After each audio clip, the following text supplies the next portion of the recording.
vote and decide U.S. elections. It's already in federal law, but there's no mechanism currently to ensure that that law is always followed, and this measure, the SAVE Act, will help make sure that is true. We passed the No Rogue Rulings Act, which, as you know, will limit the ability of activist, liberal, in this case federal judges, to issue injunctions that will stop a president's policies nationwide. That has been wildly abused against President Trump, and the Congress had an obligation and responsibility, I think, to step in and make sure that we bring that under control. We also repealed some very damaging Biden-era regulations again this week, and we'll continue that work. But the big news today, of course, is that we passed the budget resolution. We adopted the Senate's amendments to the resolution, holding in place all of the commitments and the instructions, the guidelines that the House originally enacted. And that was a big step, because that will allow us now to move forward, to have our committees actually drafting the One Big Beautiful Bill. There's a lot of work ahead of us, and we're really excited about that. In November, the American people delivered unified government to the Republican Party. They returned President Donald J. Trump to the White House. They gave us control of the House and the Senate, and we are going to make good by that. We have a big responsibility. In the budget reconciliation bill, the reason we call it the One Big Beautiful Bill, everybody in this crowd of journalists knows that all the components that will be in that. We're talking about ensuring that the border is secure, having the resources that are necessary to do that. We're talking about getting the American economy going again by reducing regulations. We're talking about restoring peace through strength and making sure we have the measures in place to properly fund those priorities. We have a lot of things, American energy dominance, all the components that will make things better for Americans, drive down the cost of living, and get our economy really going again. And of course, not the least of which, the big components of the One Big Beautiful Bill is to ensure that we don't have the largest tax increase in U.S. history all at once, which is what would happen at the end of this year if we didn't accomplish this mission, because the Tax Cuts and Jobs Act, the tax cuts from the first Trump administration, as we know, would expire. So a big day for us. We will now get the committees operating on all cylinders. They'll be working over the 2-week district work period that encompasses Passover and Easter.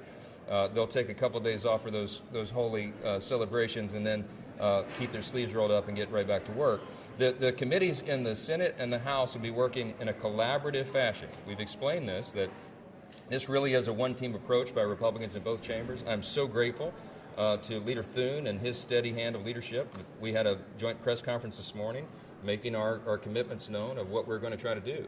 And that is ensure real savings for the American people, because we have to do that. We have a responsibility to get our country back on a sound fiscal trajectory, and also make sure that we ensure and protect those essential programs. The Democrats, as I noted this morning, have said that we're going to gut Medicaid. It is not true. We're going to protect the benefits that everyone is legally entitled to. The beneficiaries who have a legal right to that, it will be preserved. Those are essential safety net programs that Republicans support. The President has made clear Social Security, Medicare, Medicaid will not take a hit. So you can count on that, and you can watch it develop as we go. Our other priorities as well. I just want to tell you what will happen when we return after the 2-week district work period. Our committees will begin the markup process. We have our 11 committees that will get instructions for reconciliation in the House. They are ready to go.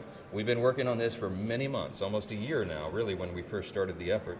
And so we have the work product already prepared. We have bills drafted. Most of them have been scored already. And now we go through the process of marking it up and finding the equilibrium points with everybody so that all those interests are met. We're looking forward to that happening. And I just want to say this. The American people are counting on us. Time is of the essence. We know what's going on around the world. We know that the debt limit cliff is approaching us pretty quickly here. We know that markets have been a little unstable. They want to know that Congress is on the job, and I'm here to tell you that we are. The Article I branch of this government, that the U.S. House of Representatives and the U.S. Senate are going to do our job, and we are going to provide stability, and we are going to send this message to all of our allies and friends around the world, and to our adversaries as well, that America is back, and the America First agenda will be enacted. President Trump's promises will be fulfilled, and we're really excited that today we took a big step in getting that done. Mr. Speaker, what changed between last night and this morning? What closed the deal? Look, we're in a deliberative body, and we did a lot of work leading up to this moment, of course, for many months. But sometimes there are pressure release valves you have to allow people to do. Everybody's human around here. There's lots of different interests. We have 220 people in the Republican conference, and they have a lot of different ideas. They represent a lot of different districts, and sometimes when the pressure gets turned up, people need to release that. So that's what I do. I allow them to do that. We take thoughtful discussion and deliberation. Sometimes we do it out in open. Sometimes we do it in closed meetings. But we had that until late last night. I did more of it this morning. I want to compliment our president, President Trump, who is always engaged with us and available and accessible. He didn't have to call a single member to wrangle anybody on this thing. He allowed me the space to do what I need to do, and we got the votes together, and we reaffirmed our commitments. It's real. We want to find real savings. We have an obligation to do that. But we also have to protect these essential programs. We can and will do both, and you're going to see that in the next few weeks. Mr. Speaker, how do you ensure that this tug of war with hardliners doesn't derail the process in the coming months? Look, everyone that you would describe as a hardliner, I mean, people who were in the room last night, are there in good faith. I mean, these are my closest friends, colleagues. I mean, all of us. We're one big team.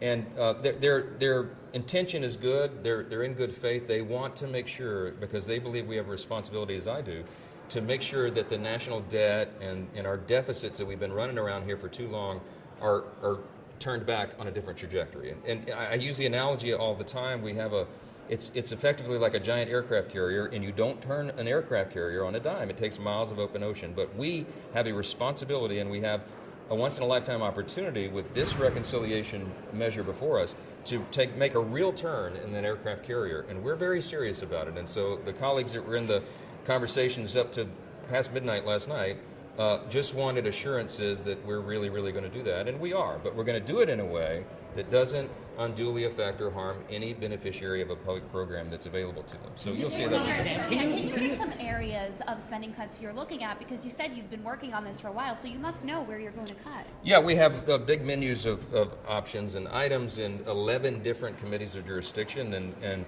one of the big ones is energy and commerce, because they have such a broad jurisdiction, and that's where you'll be looking at, Medicaid, for example, which is the thing that the Democrats are trying to frankly lie to the American people about. No one has talked about cutting one benefit in Medicaid to anyone who's duly owed. What we've talked about is returning work requirements. So, for example, you don't have able-bodied young men on a program that's designed for single mothers and the elderly and disabled. They're draining resources from people who are actually do that. So if you clean that up and shore it up, you save a lot of money, and you return the dignity of work to young men who need to be out working instead of playing video games all day. We have a lot of fraud, waste, and abuse in Medicaid. Just one tiny example. The estimate is $51 billion a year in Medicaid is lost to fraud. That's unconscionable. We now have, with the DOGE efforts and with new algorithms and with new oversight responsibilities and opportunities, we have ability to carve that out. We have a responsibility to do it. That estimate by some people, some estimates say that is very low. It's actually much higher than that. So we're going to go through, carve out, find these savings, low-hanging fruit, and examples like that. There's a lot of it in the federal government. I mean, look, we have a $36 trillion federal debt right now.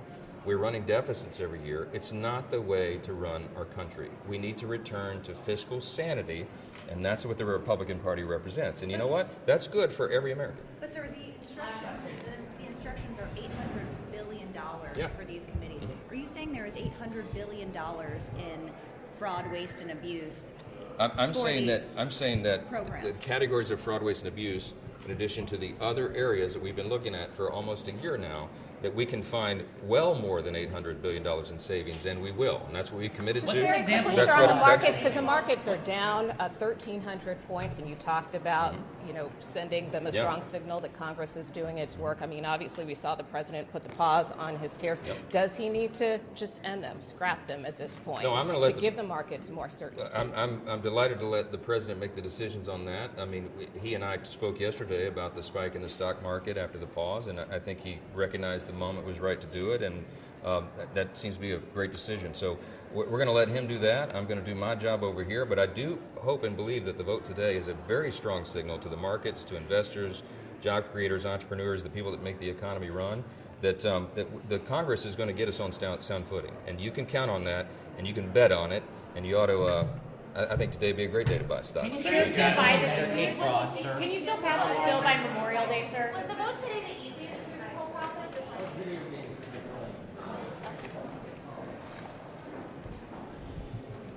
Chad.